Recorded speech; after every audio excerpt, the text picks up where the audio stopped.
Bahujan Samaj party के प्रदेश अध्यक्ष विश्वनाथ पाल ने बीजेपी और कांग्रेस सहित सभी दलों पर निशाना साधते हुए कहा कि सारे दल बसपा की नकल करते हैं। 2024 के लोकसभा चुनाव में बसपा की तैयारियां पूरी है और बीएसपी 2007 के फार्मूले पर चुनाव लड़ेगी, उसका किसी से गठबंधन नहीं होगा। ये कार्यकर्ता सम्मेलन था, क्या किस तरीके का जो है सम्मेलन था और क्या निर्देश जो इसमें जो दिए गए कार्यकर्ता? देखिए, ये बहुजन समाज पार्टी के राष्ट्रीय अध्यक्ष मान्या बहन जी के द्वारा पूरे उत्तर प्रदेश में सेक्टर बूथ कमेटी का गठन करने का ये सेक्टर वाइज बैठकें हो रही हैं। ये बैठक आज जो हो रही थी ये मात्र 11 बूथों की बैठक थी, ना तो ये विधानसभा की मीटिंग थी और ना तो ये जिले की मीटिंग थी। 11 बूथ की मीटिंग थी। यहाँ पर सेक्टर बूथ कमेटी की समीक्षा की गई और इसमें हमारे सभी मंडल के कोऑर्डिनेटर, जिले के पदाधिकारी, विधानसभा के पदाधिकारी और जो संभावित हमारे प्रत्याशी चेयरमैन के इधर हैं संभावित, ये लोग भी मौके पर आज यहाँ आए थे और सभी लोगों का जो कमेटी की समीक्षा हुई। पूरी कमेटी बहुत मजबूत है, बहुत अच्छी है। सर, यूपी निकाय चुनाव को लेकर सर क्या रणनीति रहेगी बसपा? बहुजन समाज पार्टी की बहुत मजबूत तैयारी है और जैसे ही ये चुनाव घोषित करेंगे इसके पहले हमारी तैयारी चल रही है। निश्चित है कि आने वाला चुनाव जो उत्तर प्रदेश में नगर पंचायत, नगर पालिका, वार्ड, मेयर, पार्षद होगा, इसमें बहुजन समाज पार्टी बहुत बड़े दल को। सर, यूपी निकाय चुनाव में बीजेपी जो है सर मुस्लिमों को जो है टिकट देने की तैयारी कर रही है, तो क्या मुस्लिमों के बीच घुसने की अभी जो एक पूरी प्लानिंग है जो बीजेपी की, क्या कहना चाहेंगे इसको लिए? ये कोई नई चीज़ है? मुस्लिम क्या इस देश में नहीं रहता है? क्या उसका हक अधिकार नहीं है? अगर भाजपा देने जाए तो कोई नई चीज़ नहीं करने जा रही है। ये भारत देश विभिन्न धर्मों का देश है। इस देश में जिसको भी राजनीति करनी है सर्व धर्म सर्व समाज के लोगों को भागीदारी देना चाहिए। हर विधानसभा क्षेत्र में जो है बीजेपी जो है स्थापना दिवस का एक पूरा प्रोग्राम कर रही है निकाय चुनाव को लेकर। बीजेपी क्या कर रही है उनसे पूछिए।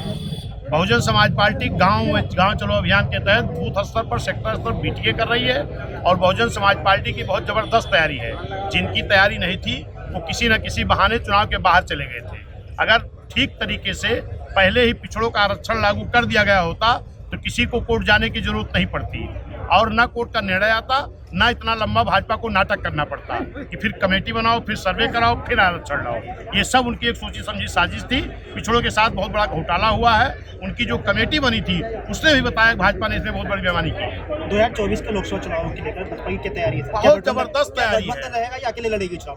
गठबंधन बीएसपी का माननीय राष्ट्रीय अध्यक्ष जो हमारी बहन जी हैं, उन्होंने अपने जन्मदिन के मौके पर कहा है कि मेरा किसी से गठबंधन नहीं होगा। और आपने देखा होगा कि इस देश के बड़े प्रदेश उत्तर प्रदेश में 2007 में भी बिना किसी गठबंधन के बहुजन समाज पार्टी की पूर्ण बहुमत में सरकार बन चुकी है।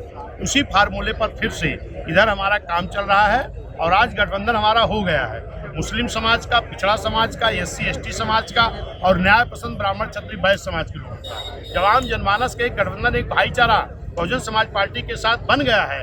दोनों के पास कुछ बचेगा नहीं, उनका गठबंधन करने की जरूरत क्या पड़ेगी?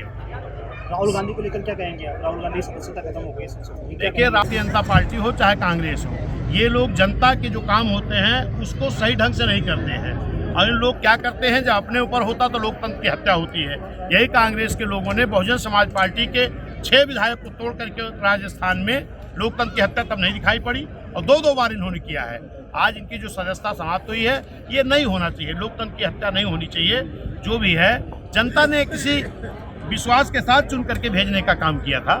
ये हमारे सांसद हैं और जो भी हो रहा है ये गलत हुआ है। इस तरीके से किसी के साथ नहीं होना चाहिए। लेकिन ये दोनों पार्टियां जो जनता के हित के काम हैं उसको जनता का दिमाग उधर ना जाए, इसके लिए इस तरह के काम करते रहते हैं। कर्नाटक की चुनाव की तारीखों का ऐलान हो चुका है। कर्नाटक चुनाव में जो है तो बीएसपी वहाँ बहुजन समाज पार्टी के, देखिए मैं तो पहले चीज उत्तर प्रदेश के बारे में आपको बता सकता हूँ, लेकिन जो मान्या बहन जी के हमने न्यूज़ के द्वारा सुना है, ट्वीट में और पेपर में आया था, वहाँ बहुजन समाज पार्टी के लगभग 60-70% कैंडिडेट तय हो चुके हैं और बहुत मजबूती से बहुजन समाज पार्टी चुनाव लड़ेगी। वहाँ के बारे में मान्या बहन जी जो हमारी राष्ट्रीय अध्यक्ष, हमारी नेता है, वो बताएंगे। सर, भारतीय जनता पार्टी जिस तरह से पूरी सोशल मीडिया पर है, अब बीएसपी भी उसी बेस पर चल रही है, क्या भाजपा का नकल किया जा रहा है बीएसपी में? भाजपा का नकल नहीं, बीएसपी का नकल सारे लोग करते हैं। बीएसपी की जो रणनीति बहन जी बनाती है, जिस पर बीएसपी चलती है, इसकी नकल दूसरे लोग करते हैं। और मैं आज भी अभी एक देख रहा था, भाजपा के प्रचार तंत्र के लोग फिर जिस तरीके से 2022 में किए थे, फिर वो प्रचार शुरू कर दिए हैं।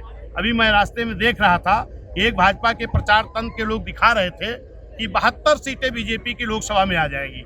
अभी तो पंचायत के चुनाव की चर्चा हो जा रही और लोकसभा के चुनाव का रिजल्ट पहले ही बताना शुरू कर दिए। इस तरीके से गलत प्रचार करके जनता को जो गुमराह करते हैं उस चीज़ को जनता के सामने सही बात ला करके हम लोग इसका पर्दाफाश करेंगे और जनता उनके घोषणा पर नहीं आने वाली है। सर अतीक अहमद पर क्या कहेंगे आप? अतीक अहमद हो चाहे कोई भी अपराधी हो, बहुजन समाज पार्टी अपराधियों के साथ नहीं रहती है।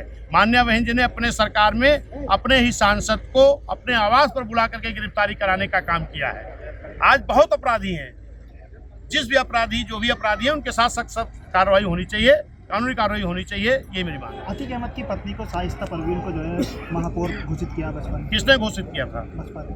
कहाँ? कोई क्लिक दिखाएंगे, कोई टीवी दिखाएंगे, प्रचार दिखाएंगे? गलत प्रचार आप लोग करते हो। अभी जब आरक्षण ही नहीं हुआ तो प्रत्याशी कैसे घोषित हो गया? अभी तो आरक्षण आया ही नहीं, प्रत्याशी कौन घोषित हो गया?